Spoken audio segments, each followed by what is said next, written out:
Electoral, hoy Consejo Nacional Electoral. Doctor Torres, muy buenas noches, gracias por acompañarnos. Pues sería importante tener sus criterios respecto de la situación actual, esta coyuntura de la muerte cruzada que disolvió la Asamblea Nacional y apresuró un proceso electoral. La pregunta quizás es si es que de alguna manera este proceso extraordinario y este apresuramiento del que hablamos, al que deberán enfrentarse tanto el órgano electoral como las organizaciones políticas, podría vulnerar de alguna manera la democracia o los procesos democráticos del país. Bienvenido, buenas noches.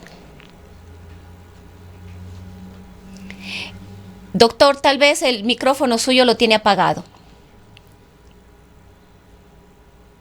Muchas gracias, Rosanita. Muy buenas noches. Bueno, creo que en democracia se va aprendiendo, es un ejercicio permanente y en este caso, en virtud del diseño constitucional, pues vamos a enfrentar durante estos años de vigencia de la Constitución del 2008, pues un proceso electoral sobre la base de la aplicación de la denominada muerte cruzada, que implica la disolución de la Asamblea Nacional y la convocatoria de elecciones, tanto presidenciales como legislativas. Por lo tanto, al ser un caso muy particular, obviamente el Consejo Nacional Electoral, regulado por muy poquitas normas, ¿no? Tanto constitucionales como legales, establecidas sobre todo en el Código de la Democracia, va a viabilizar las elecciones y que por supuesto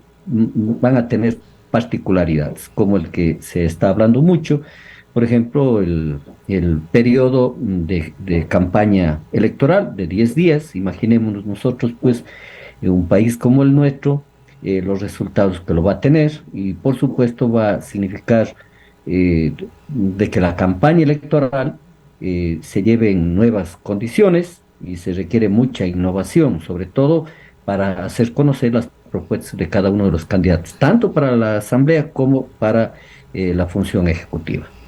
Doctor Torres, definitivamente los plazos son sumamente cortos. Si bien el día de hoy ha habido algunos acuerdos entre el Consejo Nacional Electoral y las organizaciones políticas para intentar manejar de mejor manera estos tiempos, el lapso para desarrollar las distintas actividades, los procesos electorales internos o los procesos de democracia interna para que cada organización política tenga sus candidatos a través de un proceso democrático. Además, la inscripción de las alianzas o las negociaciones para las alianzas y, por supuesto, la campaña electoral. Como decía hace un momento, esto podría favorecer a ciertos grupos, a ciertas estructuras que están ya consolidadas o que su estructura es mucho más fuerte frente a rostros y nombres nuevos que prácticamente van a tener poquísimo tiempo para darse a conocer. Sí, yo creo que eso es en virtud también del propio, digo, diseño constitucional, en virtud efectivamente que la Constitución está diseñada para que exista un cambio institucional en un periodo de 4 años. Jamás fue pensada, digo yo, en términos de viabilizar este elemento de elecciones anticipadas y para que los funcionarios sean electos para la culminación de un periodo. Por eso que hay 3 o 4 normas, una fundamentalmente en la Constitución de la República de Ecuador, en el artículo 148, que establece fundamentalmente que en el caso de la disolución de la Asamblea, pues el Consejo Nacional Electoral en el plazo máximo de 7 días convocará elecciones. Eso, por ejemplo, es un hecho y creo que hoy lo va a cumplir el Uh-huh. Consejo Nacional Electoral. Y luego 2 o 3 disposiciones en el Código de la Democracia, en el artículo 87, por ejemplo, en el que establece que el día de las elecciones podrá ser inferior, diríamos, a los 90 días desde la convocatoria. Son normas muy concretas, pero que no resuelven el problema al cual nos estamos abocados, que tiene que ver con que efectivamente no se particulariza qué ocurre, todos sus elementos de democracia interna, el tema de la designación de los candidatos, y obviamente va a poner en apuros, digo, a la misma administración electoral y a la justicia electoral en el ámbito de los términos de plazos para impugnaciones y otras con respecto a candidaturas. Por eso el Consejo Nacional Electoral dará a conocer, todavía no está publicado, sino en redes, el propio calendario electoral. Y ahí nos vamos a dar cuenta efectivamente que está poniendo en riesgo un elemento fundamental que es en democracia, es decir, la exigencia que los candidatos o las distintas organizaciones políticas hagan conocer las distintas propuestas. Pero creo que eso genera un ambiente de que todo puede ocurrir.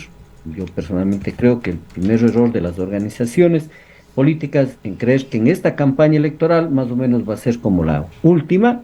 Creo que no, van a haber elementos y serán elementos novedosos como el que estamos señalando. Es imposible que ciertos candidatos puedan efectivamente realizar una campaña con éxito, no durante 10 días. Por lo tanto, va a ocurrir lo que ya está ocurriendo, que estemos ya en campaña electoral y va a haber ya evidentemente una promoción de las candidaturas en un periodo en el cual oficialmente no inicia la propaganda electoral.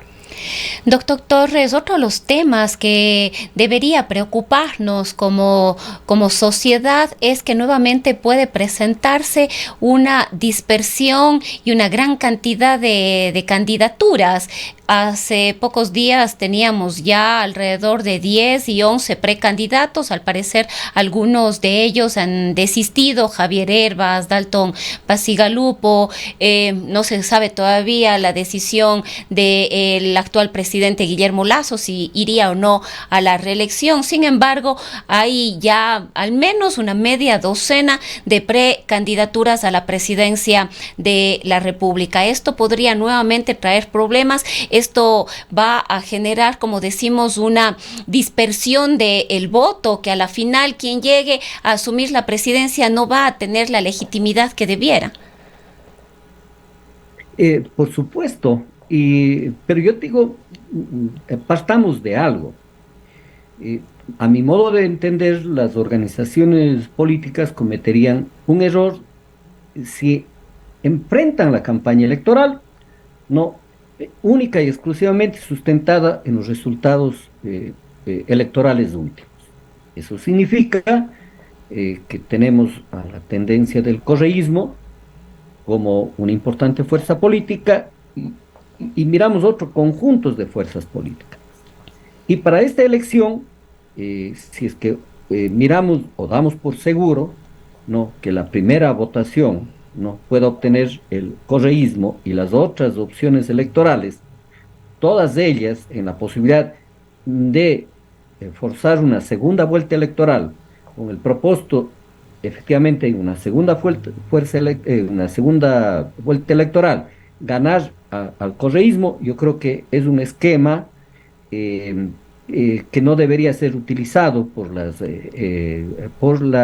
organizaciones políticas, dados que hay un tema en virtud de un desprestigio generalizado de los partidos y movimientos políticos, expresados incluso en la confiabilidad tanto de la función legislativa, toda vez que al disolverse la Asamblea Nacional hubo un generalizado criterio a favor de esta medida, pero también un desprestigio de la función ejecutiva, y ellos son representantes de expresiones políticas, y esto puede implicar que efectivamente no solamente hay una dispersión de las fuerzas políticas, sino que puede efectivamente surgir elementos nuevos, ¿no?, en esta campaña que hagan que se sintetice el ánimo o las aspiraciones populares en una candidatura que no necesariamente es las más conocidas. Creo que está abierto el ambiente y veremos qué es lo que ocurre en los próximos días. Por eso, si es necesario, creo que pueda unificarse partidos y movimientos de una misma tendencia para presentar, digamos, 3 o 4 candidaturas que reflejen esos elementos. Caso contrario, yo miro que efectivamente habrán candidaturas que hoy posiblemente se presenten como opción, sin embargo, en el camino de estos días pueden irse efectivamente minando su apoyo popular, porque en general la población aspira a algo nuevo, nos están dando y diciendo todos los elementos que existen en los distintos aspectos, y el voto duro, militante, se ha reducido efectivamente aquí en nuestro país. Por lo tanto van a ser elementos muy emotivos los que definan los resultados de la próxima elección presidencial y de asambleístas. Hagamos, doctor Torres, un análisis de cómo ve usted a las distintas tendencias políticas, sobre todo en un contexto de lo que ha venido pasando en los últimos tiempos, de outsiders que de alguna manera aparecen diciendo que son prácticos y que no tienen ninguna ideología, que las ideologías quizás ya no importan, que lo que hay que hacer es resolver los problemas del país. Sin embargo, vale la pena analizar, por ejemplo, qué está pasando en este momento con la derecha de cara a las elecciones de agosto de 2023, con su representante más reciente, el presidente de la República, Guillermo Lasso, que prácticamente va a dejar el poder con alrededor de el 7-8% de aceptación de parte de los ecuatorianos, de las ecuatorianas, y el Partido Social Cristiano muy probablemente con un outsider que en este contexto de inseguridad y de miedo podría calar ese discurso de combatir la inseguridad, quizás acercándonos a una realidad que quizás no es la misma de Ecuador, pero las acciones que muchos ecuatorianos quizás esperan o tienen como expectativa del presidente de El Salvador, Nayib Bukele. Sí, la realidad, bueno, primero partamos del último, ¿no? Es muy diferente Ecuador a Salvador. Recordemos solamente un temita que yo creo que vale tener presente, que en El Salvador hubo una guerra civil y hubieron 2 fuerzas políticas fundamentales, Arena y el Frente Farabundo Martí para la Liberación Nacional, que se intercambiaban, eh, digamos, en el gobierno, y que producto de una gestión, organizaciones que se definían como de derecha y de izquierda no pudieron resolver muchos problemas. Hubo un proceso de desmovilización, que muchos de los desmovilizados fueron efectivamente a ser parte del crimen organizado ahí, y que evidentemente refleja una situación socioeconómica en El Salvador muy distinta, creo yo, a los elementos del Ecuador. En Ecuador hay un problema, diría yo, una dispersión de las fuerzas políticas, y que en las actuales condiciones ninguna o muy pocas han hecho el esfuerzo por afirmar una definición ideológica y política. Por eso que el discurso antipolítico es el que está primando en los últimos años. Miren ustedes, hoy se saca como elemento, diríamos, positivo para cualquier candidato de que no es político. Es un contrasentido. Y obviamente todos los dardos apuntan efectivamente a cuestionar lo político y efectivamente evidenciar o priorizar los elementos supuestamente técnicos que tenga un candidato, con lo cual están vaciando a la política de lo político. O sea, ese es un contrasentido. Y cuando digo esto, lo están vaciando del asunto ideológico. Y eso me parece a mí que en las actuales condiciones va a primar en esta campaña electoral. Por eso la forma ha permitido priorizarse sobre el contenido, y obviamente eso no permite que los ecuatorianos y ecuatorianas podamos escoger una cierta opción sobre los elementos esenciales políticos, y lo que tiene que ver con lo político es en función del manejo del poder en virtud de una u otra orientación. Entonces, creo que mal harían las organizaciones, ¿no? En este caso, de pretender alejarse de una posición, ¿no? Que hoy pretende ser dominante, aquello que señalan de que el discurso de izquierda o la propuesta o las formaciones políticas de entre izquierda y derecha es caduco, no es nada más falto a la verdad, sino eso tiene un objetivo, esconder los verdaderos intereses para que a mí me elijan por elementos emotivos y no por los elementos programáticos fundamentales. Yo creo que eso vamos a tener en estos días y ya vemos cómo comienzan a surgir candidaturas que primero dicen que no tienen vinculación con ningún partido o movimiento, lo cual ya es mentira. Segundo, ¿no? De que no se encasillan ni entre izquierda y derecha, porque eso ya es supuestamente una división caduca. Y tercero, mire, aquí en nuestro país, lo que se está supuestamente, porque es el principal la preocupación de los ecuatorianos, es el tema de la seguridad. Seguridad. Entonces, dejando de lado aspectos fundamentales que tienen que ver con la esencia de lo que vivimos los ecuatorianos, que tiene que ver mucho con el tema económico y el tema social. Ahora, también han aparecido de entre la derecha y la centro derecha, digamos así, otros candidatos. Ahí le escuchamos a Otto Sonnenhöser, muy probablemente auspiciado por el movimiento Avanza, apoyos como el de Pedro Freile, también en este caso a la candidatura del Partido Social Cristiano. La izquierda democrática no ha logrado definir como centro izquierda cuál será su posición. En general, la socialdemocracia, y tenemos de la centroizquierda y la izquierda candidatos como Yacu Pérez Guartambel, e incluso se ha barajado el nombre de Leonidas Issa. ¿Cuáles son sus lecturas respecto de estos nombres, doctor Torres? Vea, yo creo que el primer elemento, la derecha va a tener sus candidatos, llámese el último, a pesar de que debería definirse. ¿Podrá ser un solo candidato de la derecha o ya vemos que muy Les probablemente Otto convendría, Sonnenhöser y Topic podrían ser los dos candidatos? así es, pero les convendría, porque no lo digo yo, lo dijo el ex asambleísta Torres, que señaló que sería un error eh, eh, que exista convocatoria de elecciones porque la derecha saldría derrotada. Y obvio, es decir, tenemos un presidente de la República de derecha con índices de credibilidad muy bajos, los golpes que ha recibido últimamente el Partido Social Cristiano como las expresiones principales de la derecha. Y por eso mire usted que la propia candidatura promovida por el Partido Social Cristiano es como una candidatura fuera de ese partido. Por lo tanto, yo personalmente creo que a la derecha le va a ir muy mal en estas elecciones. Por eso, fijaráse que ningún candidato va a exponer que representa a la derecha. Lo cual digo, ya cambia la situación política, porque en otros países, usted mire en Chile, ¿no?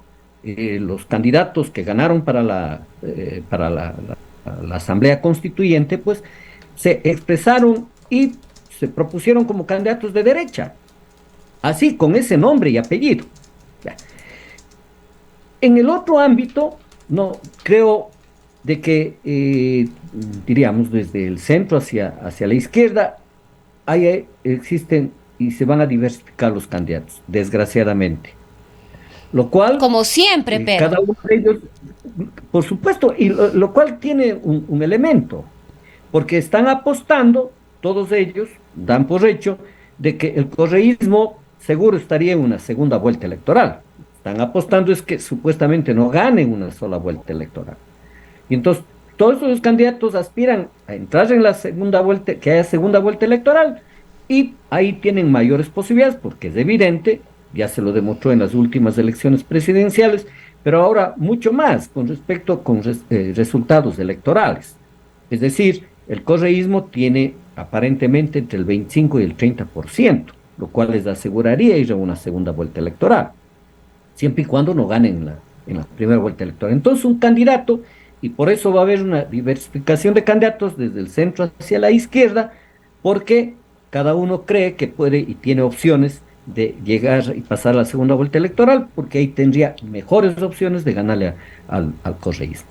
Desgraciadamente, no creo que debe pasar por un análisis exhaustivo, digo, de las distintas fuerzas políticas del centro hacia la izquierda, porque sería bueno enfrentar un proceso electoral tan corto con estas condiciones unificados, con una candidatura sobre la base de un elemento programático, creo que sencillo, que proponga, ¿no?, cosas viables, ¿no?, y que signifiquen mejorar sobre todo las condiciones eh, de vida de la población, porque es un ejercicio para un año y un poco más, ¿no? Entonces, creo que por ahí podría ir resultados electorales importantes para una tendencia que además se refleja, es mayoritaria y que va Ujú. efectivamente del centro hacia la izquierda. Ahora, ¿usted ve posible una alianza de Leonidas Issa con el correísmo o de Leonidas Issa con el movimiento Somos Agua de Yacu Pérez? Yo veo más próximo lo último, porque lo primero, si es que hay una alianza de la dirección de la CONAIE con el correísmo, yo creo que va a haber muchas fracturas tanto en la CONAIE como en el movimiento Pachacuti. Yo creo que va a haber, y personalmente creo que el señor Isa va a tener que meditar eso, porque ahí, como dirigente político, dirigente social, tiene que mirar, es decir, hay posibilidades de que haya una fractura antes que un proceso de unidad. Y con toda la potencialidad social que tiene la CONAIE, porque no va solo a implicar una división, escisión en Pachacuti, sino en la CONAIE, Ujú. como movimiento social, y eso es muy complejo, porque le quitaría perspectiva histórica. Entonces, creo que es muy difícil. Lo otro es mucho más viable. Tengamos en cuenta que Yacu ya fue candidato por Pachacuti. Los resultados electorales fueron muy buenos, diría yo, que conllevaron incluso que se reproduzcan en el bloque parlamentario de Pachacuti, pero también en las últimas elecciones seccionales, que también tiene que mirársele los aspectos positivos y también negativos. Es decir, Pachacuti tiene un voto, diríamos, duro, un votante, un adherente, etcétera, en determinados sitios o zonas geográficas de nuestro país. Entonces yo diría que es mucho la opción por la cual tiene que trabajarse mucho la dirección indígena, ¿no? Porque, reitero, un acuerdo entre la dirección de la CONAIE y el correísmo, eso significa una fractura, que ya lo estamos evidenciando, pero que va a ser mucho más profunda.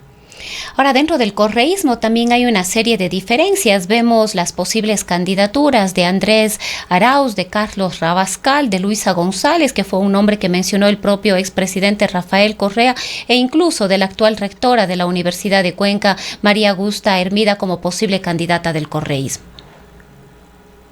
Vea, lo que pasa es que hay que entender al correísmo como populismo. Entonces, yo creo que hay que partir de ese elemento. Porque si usted le pregunta al alcalde electo de Guayaquil en qué línea se inscribe, él dice, soy un admirador de Correa, pero tiene una formación conservadora, al igual que el pensamiento del propio Rafael Correa. Es decir, y el populismo tiene diríamos, límites y méritos. Es decir, es ambivalente desde el punto de vista de su concepción política. Eh, y, por supuesto, ahí cualquiera de ellos puede ser candidato y depende sobre todo, en este caso, de la voluntad de Correa. Los límites del correísmo están en función, ¿no?, de la figura del propio Correa. Y entonces va a ser candidato el que sea más fiel a Correa, no a un proyecto, a Correa. Porque es evidente que el correísmo tiene como pretensión fundamental, ¿no?, es el retorno de Correa, porque ellos saben y conocen bien, ¿no?, que un populismo se fortalece con respecto a figuras, pero no solamente ideales, sino de carne y hueso. Y una cosa es el correísmo con Correa en Ecuador y un correísmo sin Correa en Ecuador. Por lo tanto, ahí la candidatura, tengámoslo por seguro, dependerá de la voluntad, en este caso, del líder supremo que tienen ellos, que se llama Rafael Correa y está muy vinculado, no creo yo mucho a un proyecto económico, está muy vinculada, sobre todo para garantizar el hecho de sobreseerle o mediante recursos de revisión, efectivamente ratificar la inocencia de Rafael Correa en varios juicios que tiene y que en algunos ya lo tienen como sentencia. Ese es el proyecto del correísmo, retorne su líder y con eso garantizarán, según ellos, pues la permanencia de ese proyecto por muchos años. Finalmente, doctor Torres, y quizás de una manera muy concreta, ya para ir cerrando este diálogo que no nos da el tiempo para mucho más, en este proceso, al ser extraordinario, ¿no deben aplicarse las reformas al Código de la Democracia en materia de paridad de género? Para el 2025 estaba previsto la paridad en el binomio de presidente y vicepresidente. La presidenta del Consejo Nacional Electoral ha dicho que no se va a aplicar esto ahora, que no hay la obligatoriedad en este proceso de agosto 2023 de que sea hombre, mujer o mujer, hombre, tampoco el 50% de que sean mujeres que encabecen las listas, sino únicamente se aplicará hasta el 30%. ¿Debe aplicarse ahora o por la condición de ser extraordinario no? Sí, no, porque yo lo que señalaba hay dos o tres normas en el Código de la Democracia que regulan el ámbito de las elecciones, estas especiales, extraordinarias o como queramos llamarlos, y tenemos que luego irnos a las normas generales, ¿no?